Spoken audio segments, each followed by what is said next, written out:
Hello नमस्कार सभी को। चलिए अभी हम लोग मैट्रिक्स पढ़ते हैं और मैट्रिक्स में लेसन 1 लेसन 2 पढ़ ही चुके होंगे आप लोग।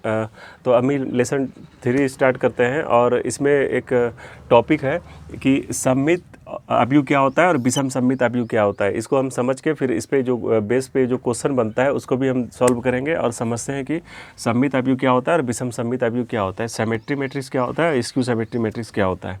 तो देखिए, सममित अवयव और विषम सममित अवयव होने के लिए क्या कंडीशन है। तो सबसे पहला कंडीशन ये है कि दोनों सममित अवयव हो चाहे विषम सममित अवयव हो, उसके लिए कंडीशन ये है कि मैट्रिक्स अगर वर्ग अवयव में होगा, स्क्वायर मैट्रिक्स में होगा, तभी वो क्या होगा, आपका सममित अवयव और विषम सममित अवयव निकलेगा उसका। ठीक है, कहने का मतलब कि अगर वो स्क्वायर के फॉर्म में कैसे, जैसे मान लेते हैं सपोज कि वेक्टर बोल रहे हैं मैट्रिक्स ए का आपका ऑर्डर है 2x2। ठीक है, तो इसका हम सममित अवयव निकाल सकते हैं। ठीक है, और किसी का ऑर्डर अगर 3x3 है तो भी इसका हम निकाल सकते हैं।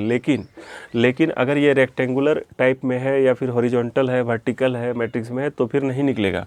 इसके लिए कंडीशन क्या होना चाहिए, सबसे पहला कंडीशन, मोस्ट इंपॉर्टेंट कंडीशन जो है, मतलब कंडीशन होना ही चाहिए, क्या होना चाहिए कि ये आपका वर्ग अवयव स्क्वायर मैट्रिक्स में होगा। ठीक है, तो एक तो ये हो गया। अब देखिए समझते हैं इसको कि सममित अवयव क्या होता है। तो एक जब कोई भी आदमी होता है तो अपने विपरीत परिस्थिति में क्या होता है, अपने आप को एकदम चेंज नहीं करता है, चाहे कुछ भी हो जाए। अगर वो सोया है तो भी उसी फॉर्म में सोएगा, और फिर जग गया तो भी ऐसा नहीं कि जगने के बाद इधर मारने लगा, उधर बजाड़ने लगा, कुछ भी करने लगा। ठीक है, ऐसा कुछ नहीं होता है। जब आप कोई बच्चा को सुलाते होंगे तो फिर जब उसको उठाते होंगे तो उसका देखते होंगे चेंज हो जाता है, तो इस टाइप का। तो सममित अवयव क्या होता है कि सोने से पहले, मतलब किसी भी परिस्थिति में ये अपने आप को चेंज नहीं करता है। मतलब उसका अगर ट्रांसपोज निकाल देंगे तो पहले का मैट्रिक्स और ट्रांसपोज मैट्रिक्स दोनों क्या होता है, सेम होता है। ऐसे मैट्रिक्स को क्या बोलते हैं, सममित अवयव कहते हैं। जैसे समझते हैं, जैसे मान लेते हैं वेक्टर क्या बोल रहे हैं, मतलब मैट्रिक्स ए दिया हुआ है, ये दिया हुआ है। ठीक है, तो इसको चेक कर लेंगे कि इसका ऑर्डर क्या है। तो 3x3 है, तो चलिए हम समझ गए कि इसका निकाल सकते हैं। तो इसका ए ट्रांसपोज निकालते हैं। तो जब ए ट्रांसपोज निकालेंगे तो देखिए ये सोया है तो इसको जगा देंगे, तो जगा दिए, जग जाओ, जग गया। 2 4 -1 ये भी जग गया और ये भी जग गया। ठीक है, तो जगने के बाद देख रहे हैं कि स्थिति बराबर है। स्थिति क्या है, बराबर है। देख रहे हैं कि हर एलिमेंट का स्थिति और मतलब स्थान एक ही जैसा है और सब कुछ सेम है। तो इसका मतलब कि जो ए मैट्रिक्स है वो ए ट्रांसपोज की क्या है, बराबर है। तो इसका मतलब क्या हो गया कि मैट्रिक्स ए सममित अवयव है। क्या है, एक सममित अवयव है। परीक्षा में आपको पूछ सकता है कि यह क्या सममित अवयव है, तो चेक करके देख लेंगे। जो सोया है उसको जगा देंगे और देख लेंगे कि बराबर है, तो बराबर है, तो फिर क्या हो गया, आपका सममित अवयव हो गया। अब देखिए विषम सममित अवयव का भी चेक करना है कि क्या कंडीशन होता है। तो विषम सममित अवयव के लिए कंडीशन उसका पहला था कि इसके लिए स्क्वायर मैट्रिक्स होना चाहिए। स्क्वायर तो यहाँ भी होगा, लेकिन एक कंडीशन और हो जाता है कि डायगोनल एलिमेंट्स, जो डायगोनल एलिमेंट्स होता है वो क्या होना चाहिए, हमेशा जीरो होना चाहिए। हमेशा क्या होना चाहिए, जीरो होना चाहिए। विषम सममित अवयव का क्या होना चाहिए, तभी निकलेगा जब डायगोनल एलिमेंट्स क्या होगा, जीरो होगा।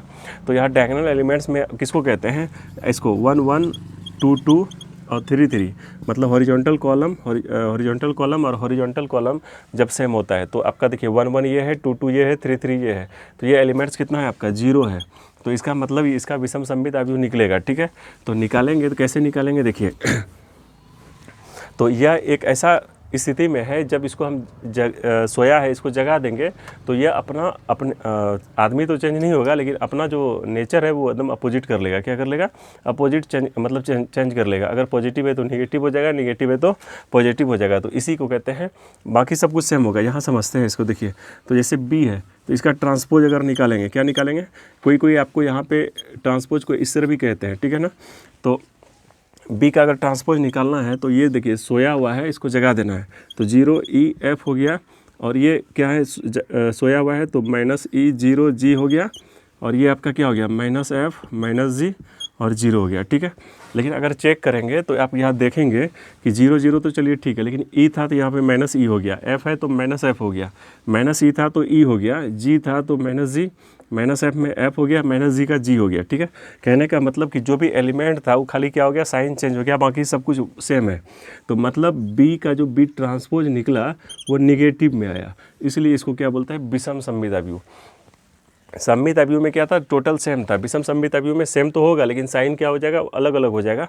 तो इसी को क्या कहता है, विषम सममित अवयव कहते हैं। समझ में आ गया। अब देखिए यहाँ से हम देखेंगे अब यहाँ से क्या देखेंगे, देखिए क्या देखेंगे कि कोई भी मैट्रिक्स का, कोई भी मैट्रिक्स, आप कुछ भी कोई भी मैट्रिक्स ले सकते हैं, 1 2 3 4, ठीक है, कोई भी मैट्रिक्स ले लिए।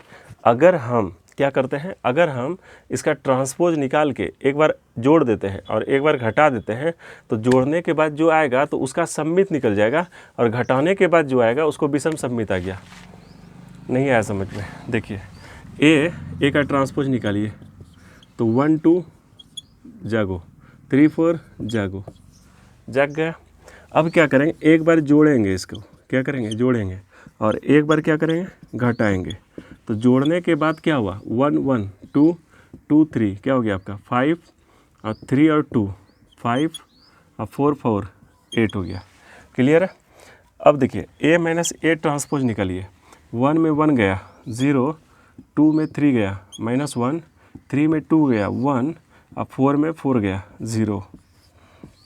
तो अभी हम क्या बोले, जोड़ने के बाद जो आएगा ये सममित अवयव होगा, मतलब सिमेट्री मैट्रिक्स होगा, सममित, और ये जो होगा विषम सममित होगा। घटाने के बाद जो आएगा वो क्या होगा, विषम सममित। कैसे समझेंगे, तो देखिए सबसे पहले तो ये देख लिए कि स्क्वायर मैट्रिक्स है, स्क्वायर मैट्रिक्स है। लेकिन अगर मान लेते हैं ये जो ए प्लस ए डैश को मान ले, ए प्लस ए का ट्रांसपोज जो है इसको मान लेते हैं पी, ठीक है, इसको मान लेते हैं क्यू सपोज। तो ये पी इक्वल टू ये आया, पी इक्वल टू क्या आया आपका 2 5 5 8 आया। तो इसी का अगर ट्रांसपोज निकालेंगे तो देखिए 2 5 इसको सोया है जगह देते हैं, 5 8 को सोया है जगह देते हैं, खड़ा हो जाओ। तो देखिए सेम आ गया। तो इसका मतलब क्या हो गया, ये सममित अवयव था, ये क्या था, सममित। लेकिन अगर इसको इंटरचेंज करेंगे क्यू का, क्या करेंगे, क्यू का, अगर क्यू निकालना है, क्या निकालना है, क्यू, तो क्यू का ट्रांसपोज निकालना है। तो देखिए निकालिए, तो 0 -1 क्या कहे, सोया है जगह देते हैं, जगो, ये सोया है जगह दिए। तो क्या हो गया, देखिए सेम आ गया लेकिन साइन चेंज हो गया। इसका मतलब क्या हुआ कि ये जो है क्या हो गया, विषम सममित अवयव हो गया। कहने का मतलब कोई भी मैट्रिक्स का अगर ट्रांसपोज को निकाल के उसमें सम कर देते हैं, ऐड कर देते हैं, जोड़ देते हैं, तो जो अवयव आता है वो सममित होता है, और घटाने के बाद जो अवयव आता है उसका विषम सममित अवयव निकाल सकते हैं, वो विषम सममित अवयव होता है। ठीक है, आपको ये ऑब्जेक्टिव में भी आ सकता है कि P + Q अगर कोई मान लेते हैं R होता है, और R का जो ट्रांसपोज होगा तो R क्या होगा एक्चुअली, तो R क्या होगा, सममित अवयव। जैसे मान लेते हैं P + P का ट्रांसपोज कुछ भी आता है, जैसे मान लेते हैं Q, तो पूछेगा Q कौन सा अवयव है, तो बता दीजिएगा सममित अवयव है, क्योंकि इस सिमेट्री मैट्रिक्स है। क्यों, क्योंकि जोड़ने के बाद अगर कोई मैट्रिक्स में उसके ट्रांसपोज को जोड़ते हैं तो जो निकलता है वो क्या होता है, सममित अवयव होता है, और घटाने के बाद जो आता है वो क्या होता है, विषम सममित अवयव होता है। ठीक है, अब देखिए एक क्वेश्चन इसको किस तरह पूछता है एग्जाम में, हम 2x2 क्रॉस 2 पे बता रहे हैं, आप 3x3 पे बना के देख लीजिएगा। एग्जाम में अगर आता है वो तो 5 मार्क्स का आ गया आपको।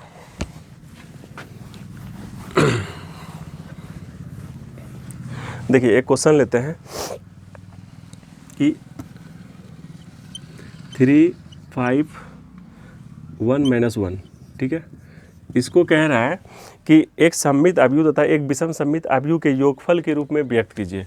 एक सममित और विषम सममित अवयव के योगफल में व्यक्त कीजिए, कि मतलब सममित, लास्ट में आपको यही निकालना है। तो देखिए इसको कैसे निकालेंगे, ए ट्रांसपोज निकालिए आप, ए ट्रांसपोज निकालेंगे तो 3 5 1 -1, ठीक हो गया।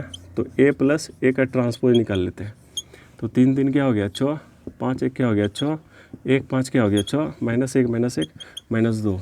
अब क्या कीजिए, इसमें 1/2 कर दीजिए, क्या कीजिए 1/2, 1/2, तो 2 से क्या करेंगे, भाग दे देंगे, तो कितना हो जाएगा 3 3 3 -1। समझ में आ गया। क्या किया, ए मैट्रिक्स था उसका ट्रांसपोज निकाले, उसमें फिर 2 से भाग दे दिए।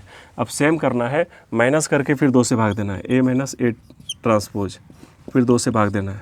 ठीक है, तो देखिए 3 - 3 क्या हो गया 0 हो गया, 5 - 1 क्या हो गया 4 हो गया, 1 - 5 क्या हो गया -4 हो गया, -1 और +1 हो जाएगा, ये फिर 0 हो जाएगा। ठीक है, अब देखिए इसका ये विषम सममित अवयव है क्योंकि ये तो हो गया। अब इसको 2 से भाग अगर देना है तो क्या हो गया आपका, देखिए 0 2 -2 0, ठीक है, ये हो गया। अब सपोज़ कि ये जो आया इसको मान लेते हैं P, इसको क्या मान लेते हैं Q। अब थोड़ा सा P और Q को अगर जोड़ के देख लीजिए आप कि P और Q को अगर जोड़ेंगे, P प्लस Q को अगर जोड़ेंगे तो क्या होगा। P आपका क्या है 3 3 3 -1 और Q क्या है आपका, आ रहा है उधर, Q क्या है 0 2 -2 0 0 2 -2 0। अब थोड़ा जोड़िए इसको, 3 0 3 हो गया, 3 2 कितना हो गया 5 हो गया, 3 -2 कितना हो गया 1 हो गया, -1 और 0 -1 हो गया। ठीक है, तो यहाँ अगर हम देखेंगे तो आपका ये क्वेश्चन आ गया, क्या आ गया, ये क्वेश्चन आ गया। मतलब आपको कोई भी मैट्रिक्स दे देगा, उसको बोलेगा सममित अवयव और विषम सममित अवयव उसका निकालिए और उसके योगफल के रूप में व्यक्त कीजिए। तो ये बनाने के बाद इसको आप बनाएंगे, इसको कोई भी मैट्रिक्स का तो आप निकालेंगे। ठीक है, तो मैट्रिक्स ए दिया हुआ था, पहले क्या करना है एक बार हम फिर बोल रहे हैं, इसका ट्रांसपोज निकाल देना है, फिर जोड़ के 2 से भाग देना है तो ये सममित अवयव हो गया, और जो घटा के 2 से भाग देना है तो फिर विषम सममित अवयव हो गया। तो जो भी आएगा उसको मान लेते हैं P, इसको मान लेते हैं Q, इन दोनों को जोड़ेंगे तो मैट्रिक्स ए आ जाएगा आपका, क्या हो जाएगा ए आ जाएगा। तो मतलब क्या हो गया P प्लस Q बराबर क्या हो गया ए हो गया। क्लियर है, तो इस तरह करके हम बनाते हैं। तो चलिए, मतलब ये सममित विषम सममित अवयव का रहा। अगला वीडियो नेक्स्ट टॉपिक पे आएगा, इसको अच्छे से बनाइएगा, अपना ख्याल रखिएगा। ओके बाय, टेक केयर, जय हिंद, वंदे मातरम।